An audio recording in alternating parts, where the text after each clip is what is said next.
चंपत जी, ये है कि जब ये हम अभियान चलाने वाले हैं तो इसके तहत किस तरह की गतिविधियां हम धरातल पर होते देखेंगे? देखो,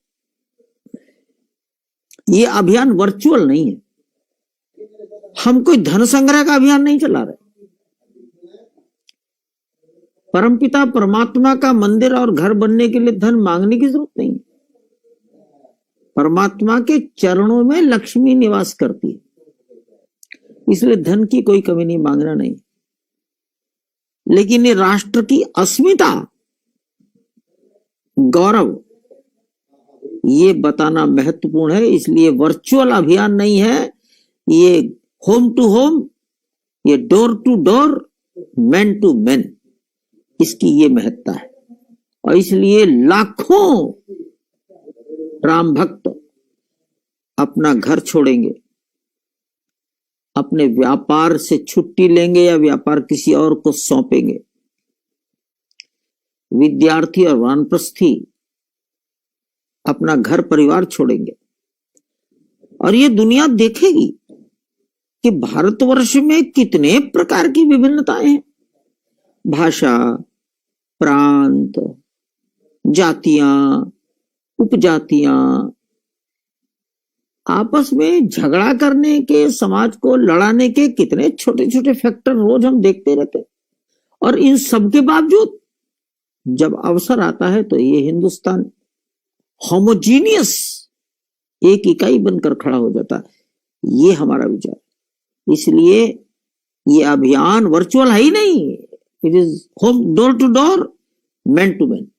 एक चंपत जी, आपने बात कही जो सच में चिंता की भी बात है। भारत को असल भारत बनना है तो जो जात पात का विद्वेष अभी चलता है, हालांकि मेरा मानना है कि बहुत कम चलता है, मीडिया के माध्यम से वो बड़ा भी लगने लगता है।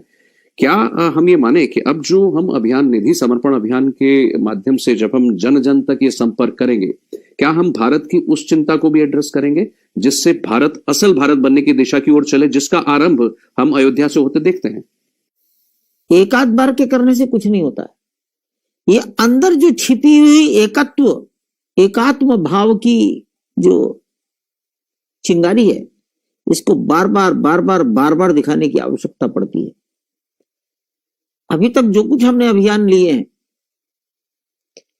शायद हम इतने आबादी तक नहीं पहुंचे होंगे।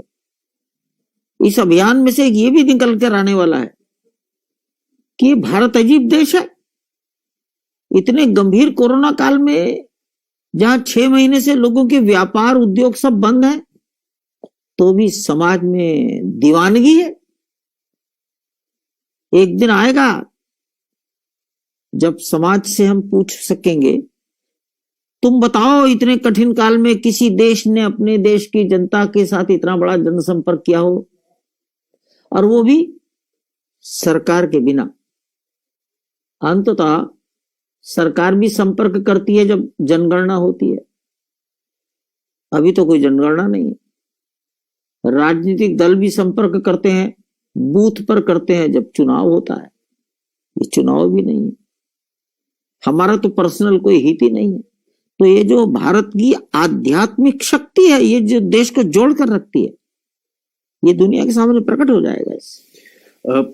हम ऐसा मानते हैं जब भव्य मंदिर का निर्माण होगा, और पहले से भी हम श्री अयोध्या जी के लिए भी कहते हैं कि भारत की आध्यात्मिक सामाजिक चिंतन का एक बहुत महत्वपूर्ण केंद्र है, प्रेरणा स्रोत है। ये जो पूरा अभियान है और इसको लेकर के और मंदिर निर्माण तक की प्रक्रिया में उस केंद्र को हम कैसे दुनिया तक पहुंचाएंगे कि भारत की असल आत्मा, उसका असल जो भाव है, वो वहां से तत्व निकल करके पूरे भारत में किस तरह से प्रसार होता है, ये जरा थोड़ा। ये तो ऑटोमेटिकली हो जाएगा। ऐसा कौन सा तत्व है जिसके लिए लाखों लोग अपने घर को छोड़कर काम करेंगे? ये एग्जाम्पल हो जाएगा। ऐसा कौन सा तत्व है जिसके लिए देश के 5 लाख गांवों तक पहुंच जाएंगे, हिंदुस्तान के 4000 वार्डों तक हम पहुंच जाएंगे, देश की आबादी के आधा हिस्सा को हम टच कर देंगे। दूसरा कोई तत्व ही नहीं है। तो इसलिए ये स्वतः ही होने वाला है। चंपा जी, मंदिर की योजना को लेकर मुझे लगता है कि अंतिम प्रारूप उसका बन चुका होगा थोड़ा विस्तार से मंदिर के बारे में बताएंगे, किस तरह का मंदिर निर्माण होने वाला है, एक कल्पना जिससे हमारे मन में सबके आ सके। जो मंदिर बनाना था उसकी ड्राइंग, उसका मानचित्र 1986-87 में बनाया गया था। तब कोई जमीन हमारे पास नहीं थी, तो जितना संभव था उतना ड्राइंग थी। 270 फीट लंबा, 135 फीट चौड़ा, G+1। परमात्मा की कृपा थी कि अब 70 एकड़ जमीन हो गई, तो विचार हुआ कि इसका आकार भी थोड़ा बढ़ा दिया जाए। आकार बढ़ा दिया, लंबाई 360 फीट हो गई, चौड़ाई 235 फीट हो गई, और ऊंचाई पहले 141 फीट थी, अब 161 फीट हो गई। पहले G+1 था, अब G+2 हो गया। दाएं बाएं 2 मंडप बढ़ा दिए, तो लंबाई की दिशा में पश्चिम से पूर्व की ओर 1 मंडप और बढ़ा दिया। जी, मुझे लगता है लगभग ये मानचित्र है जो हम देख रहे हैं। हाँ, यही है जी। और इस पूरे मंदिर में लगभग 4 लाख क्यूबिक फीट पत्थर लगने की संभावना है। जी। हमारे पास 70 से 75 हजार क्यूबिक फीट पत्थर रेडी है। उस ग्राउंड लेवल से फर्श लगभग 16.5 फीट ऊंचा रहेगा, अर्थात सड़क से कोई आदमी आएगा तो 32 सीढ़ियां चढ़ने के बाद ऊपर जाएगा, तब वो मंदिर के प्लिंथ लेवल पर फर्श पर पहुंचेगा। मंदिर को चारों ओर एक बहुत विशाल परकोटे से कवर किया जाएगा। परकोटा ये मंदिर की उत्तर भारतीय भाषा है। कहीं कहीं इस परकोटे को प्राकार भी बोलते हैं। आप लोग इसे सिक्योरिटी वॉल भी कह सकते हो, कोई बाउंड्री वॉल कहेगा। मंदिर की शब्दावली में ये परकोटा है। ये और भी अधिक बड़े एरिया में बनेगा। 70 एकड़ भूमि का सर्वांगीण विकास करेंगे। उसमें भारत को संजोने की योजनाएं दिमाग में लोगों की चल रही हैं। चंपा जी, मंदिर का ये जो हम कुछ देख रहे थे, कुछ नया जो प्रारूप बनकर आया है, इसके बारे में थोड़ा आपने विस्तार से अभी हमें बताया कि इसमें मंडप की हमने थोड़ा उसका आकार भी बढ़ा दिया है, और क्या क्या इसमें विशेषताएं रहने वाली है। इसका जो भूतल है उसमें रामलला विराजमान रहेंगे गर्भगृह में, और जो प्रथम तल होगा वहां भगवान का दरबार रहेगा। एक मंजिल चूंकि 20 फीट ऊंची है, तो जी 20 feet plus 1 20 feet, total 40 feet हो गया। इसके ऊपर सेकंड फ्लोर पर किसी को भेजना ये उचित नहीं होगा। 60 फीट ऊंचाई पर जाना ये किसी भी प्रकार उचित नहीं माना जाएगा। इसलिए ग्राउंड लेवल पर गर्भगृह में रामलला और फर्स्ट फ्लोर पर दरबार। एक दूसरा विचार चल रहा है कि क्या रामनवमी के दिन सूर्य की किरणें भगवान के मुखारविंद को चमका सकती हैं? सामान्यतः मंदिरों के गर्भगृह में मनुष्य नहीं जाता है, गर्भगृह के बाहर दूर से दर्शन करता है। तो कोई ऐसा 3D व्यवस्था हो सकती है कि मनुष्य को लगे कि मैंने गर्भगृह में जाकर भगवान के चरणों में मस्तक नवाया है। ये इस मंदिर के साथ एक विशेष बात आपके सामने रखी है मैंने। चंपा जी, मंदिर का एक भव्य खाका आपने दिया, मुझे लगता है कि हमारे दर्शकों को जरूर अच्छा लगा होगा, लेकिन मंदिर के आसपास का एक बहुत बड़ा विस्तृत क्षेत्र है, उसमें कई सारी चीजें हैं, और आपने अभी कुछ समय पहले कहा कि उसमें एक भारत की झलक होनी चाहिए। तो ऐसा क्या उसमें भारत की झलक जैसा होगा जो मुझे लगता है कि कश्मीर से लेकर केरल तक, कन्याकुमारी तक, सब तरह के लोगों के लिए एक अपना भारत का उनको एक तस्वीर वहां नजर आए। हाँ, ये सोच है। परकोटे पर कैसी मूर्तियां बने, कहीं भी कुछ भी बने तो उसके पीछे कोई चिंतन हो। भारत और दुनिया में कितने प्रकार की रामायण है, किस किस देश में राम को किस रूप में देखा और पूजा जाता है। उस देश में तो नहीं जा सकते, उसका दर्शन अयोध्या में कर सकते हैं। किसी को अनुसंधान करना है, यहां आकर कर सकता है। तो एक है राम को प्रस्तुत करने वाला अद्भुत संग्रहालय, शोध केंद्र, ऐसा एक पुस्तकालय, या आप उसे कहिए आर्काइव्स, ओपन एयर थिएटर, कोई अच्छा बढ़िया ऑडिटोरियम। तो ये जो बड़ी महत्व की चीजें हैं, शेष तो कोई यज्ञशाला, गौशाला, ये तो हमारे लिए सामान्य सी बातें हैं, सभी सोचते हैं। लेकिन जो समाज में और कहीं अन्यत्र नहीं मिलती, वो हम चीजें यहां लाने। वाल्मीकि रामायण में किन वृक्षों का वर्णन है? क्या इस संपूर्ण परिसर के अंदर प्रत्येक वृक्ष लगाया जा सकता है? क्या उनके लिए जलवायु प्रदान की जा सकती है?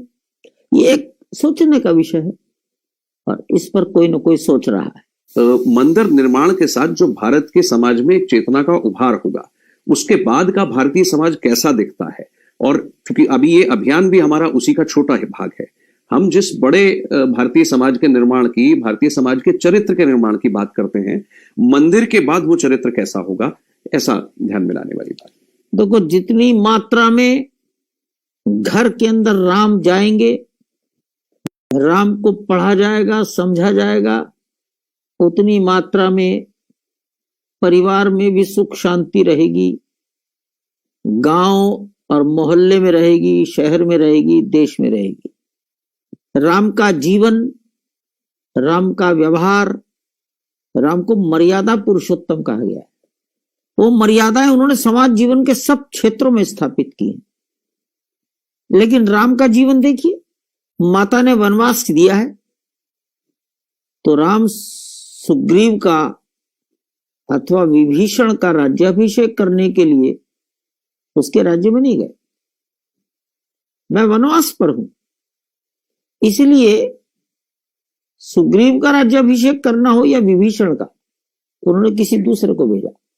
अब समाज अगर राम को हृदयंगम करेगा तो इस गुण को भी करेगा, तो समाज के अंदर गुणों के विकास होने की संभावनाएं भी बढ़ेंगी। राम ने कभी किसी को दोष ही नहीं दिया, राम ने सबको गले लगाया। राम के इन गुणों को भारत जैसे जैसे समझेगा, वैसा वैसा आत्मसात करने की ओर भी बढ़ेगा। भारत अपने मूल रूप में भी सामने आएगा, परंतु ये एक लंबा प्रोसेस है, ये कोई एक घटना से ऐसा नहीं होगा। लेकिन हां, घर के अंदर कथाएं होती हैं, उसका परिणाम होता है। आज कथाओं में नवयुवकों की संख्या बढ़ रही है। तीर्थ यात्रा पर जाने वाले लोगों में नवयुवकों की संख्या पर्याप्त रहती है। जैसे जैसे हम अच्छी बातों का, अच्छे जीवनों का समाज में प्रस्तुतिकरण करेंगे, ये समाज का जो जागरण है उतनी मात्रा में अधिक होगा। और ये जो धूल जमी है, बस केवल ये धूल हटाने की आवश्यकता है, अग्नि वहां पहले से है सुरक्षित।